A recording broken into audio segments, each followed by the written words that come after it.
Cerita horor kali ini menceritakan tentang kisah nyata, yaitu teror pocong di kebun liar.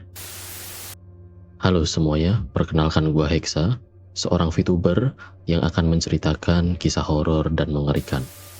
Kisah nyata ini menceritakan seorang anak SMP berumur 14 tahun. Sebut saja namanya Yoga. Yoga tinggal bersama keluarga besarnya. Di dalam satu rumah itu dihuni oleh Yoga, ibu Yoga, kita sebut saja namanya Ibu Minah, Bude Yoga, atau bisa dibilang kakak dari Ibu Yoga, sepupu Yoga, dan tante Yoga. Rumah Yoga bukanlah rumah mewah, hanya rumah sederhana namun memiliki 2 lantai. Rumah Yoga juga bukan tipe yang di pinggir jalan. Jadi akses ke rumah Yoga itu harus masuk gang sempit dulu. Dan jika ingin lebih cepat sampai ke pusat perbelanjaan seperti pasar dan minimarket, Yoga harus melewati kebun angker. Kejadian bermula ketika Ibu Minah ingin pergi ke minimarket pada saat maghrib. Di saat itu Ibu Minah mengajak Yoga ikut dengan iming-iming akan dibelikan jajan. Sewajarnya anak SMP, Yoga pun ikut bersama Ibu Minah ke minimarket. Mereka pun pergi keluar rumah dengan berjalan kaki. Saat itu Ibu Minah belum menyadari bahwa itu sudah masuk waktu maghrib. Karena Ibu Minah mempercayai bahwa di mana saat waktu maghrib tiba, seharusnya tidak boleh keluar rumah terlebih dahulu. Ibu Minah yang mulai menyadari bahwa sudah masuk waktu maghrib, di mana mereka sudah berjalan setengah perjalanan, memutuskan untuk mengambil jalan pintas melewati kebun angker. Di mana kebun itu banyak sekali tumbuhan liar, bahkan pohon-pohon besar. Ibu Minah dengan terpaksa melewati jalan itu karena terburu-buru dan dikejar waktu maghrib.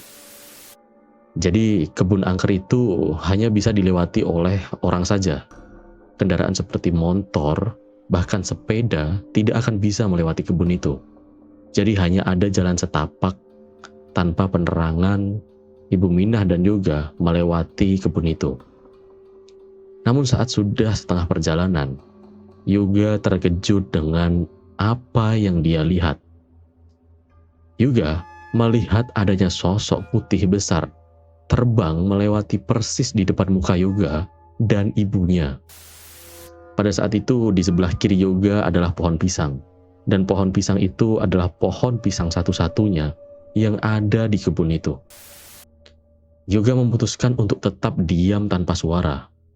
Namun Yoga berkata pada ibunya, "Bu, kita jalannya agak cepat yuk."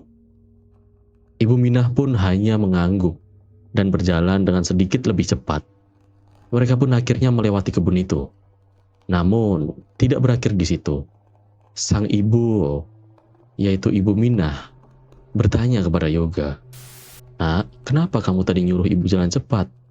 Yoga hanya diam. Yoga bermaksud tidak ingin membuat ibunya ketakutan dengan apa yang dia lihat. Namun sang ibu tetap memaksa dan bertanya kembali kepada Yoga, "Apa kamu tadi lihat apa yang ibu lihat, Nak?" Mereka pun saling menatap mata satu sama lain, seolah memang ada makhluk lain yang mereka lihat tadi. Namun Yoga pun menjawab, "Sudah Bu, nanti saja kalau sudah sampai rumah." Yoga kasih tahu apa yang Yoga lihat. "Tapi nanti pulangnya kita lewat jalan yang ramai aja ya Bu." "Gak apa-apa lah, lebih jauh. Yang penting jalannya terang dan ramai." Ibu Minah mengiyakan ajakan Yoga.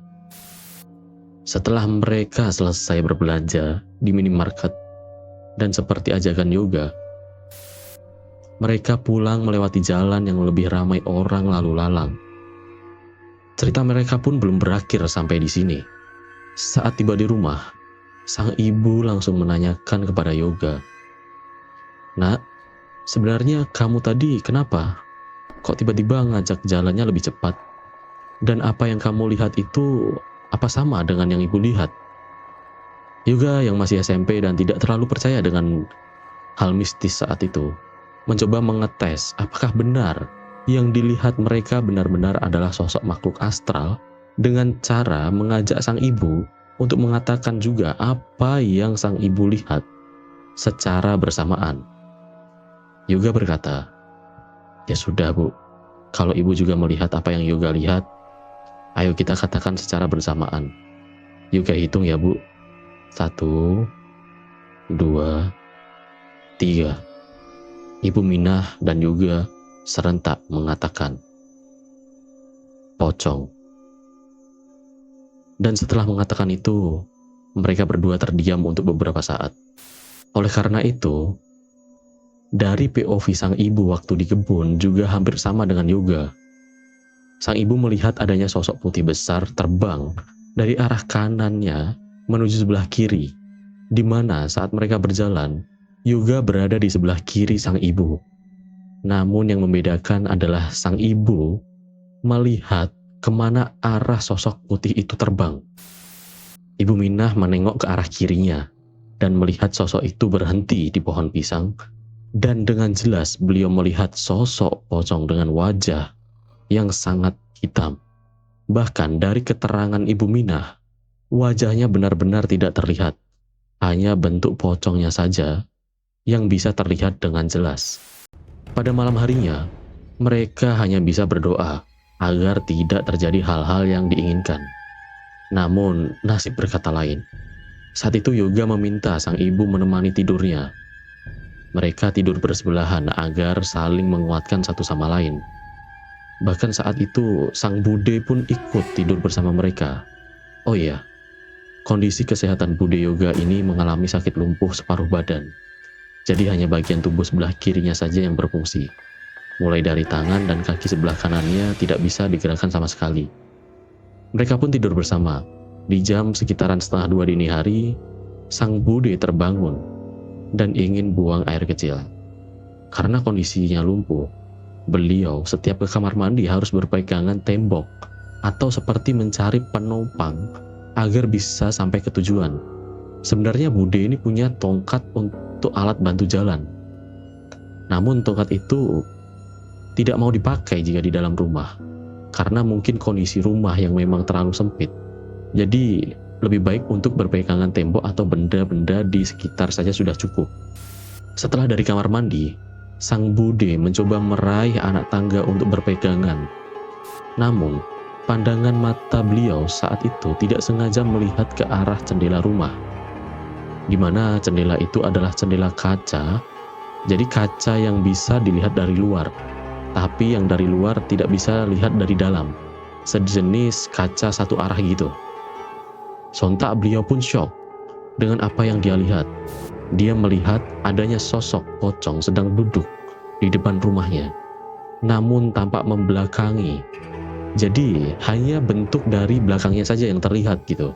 Sang Bude yang lumpuh saat itu karena sangat syok dan kaget, tiba-tiba berteriak dan membangunkan sang ibu Minah. Yoga yang masih tertidur pulas, tak lama pun juga ikut terbangun. Sang Bude menjelaskan apa yang beliau lihat barusan, dan mereka memutuskan untuk membaca doa bersama. Teror tak hanya sampai di situ. Di hari-hari berikutnya, sangat banyak gangguan semacam suara, bahkan benda-benda mulai bisa bergerak sendiri dan berjatuhan. Akhirnya keluarga Yoga meminta bantuan kepada ahli supranatural. Ya, semacam orang pintar atau bisa dibilang disebut dukun ternama yang ada di desanya. Sang dukun mengiyakan bahwa makhluk itu memang suka mengganggu dan ingin menampakkan wujudnya. Namun makhluk ini merasa nyaman jika berada di rumah ini. Keluarga Yoga pun meminta tolong kepada sang dukun untuk istilah katanya membersihkan rumahnya dari gangguan-gangguan hal gaib seperti itu. Kemudian ahli supranatural itu pun menggelar ritual dan memberikan beberapa sesajen. Dalam waktu 3 hari, keluarga Yoga sudah tidak dihantui lagi oleh sosok itu. Namun, kabar mengejutkan terdengar bahwa sang ahli supranatural wafat dengan cara yang mendadak. Gua gak bisa menceritakan apa yang dialami oleh sang dukun secara detail, karena dari narasumber juga tidak mau menceritakan apa yang sebenarnya dialami sang dukun. Namun pihak rumah sakit hanya berkata bahwa sang dukun itu terkena serangan jantung. Keluarga Yoga pun akhirnya bisa hidup dengan tenang hingga saat ini. Namun menurut keterangan narasumber, teror pocong itu masih ada hingga saat ini di desa tersebut. Jadi itulah cerita horor kisah nyata kali ini. Jika kalian suka dengan konten-konten seperti ini, silahkan like, subscribe, dan share ke teman-teman kalian. Dan jangan lupa tinggalkan komentar kalian di bawah. Kalau kalian juga punya cerita horor, silahkan saja jika ingin menceritakannya. Dan bakal gua bawain di konten berikutnya. Kalian bisa masuk ke Discord gua atau DM sosial media gua lainnya yang ada di deskripsi.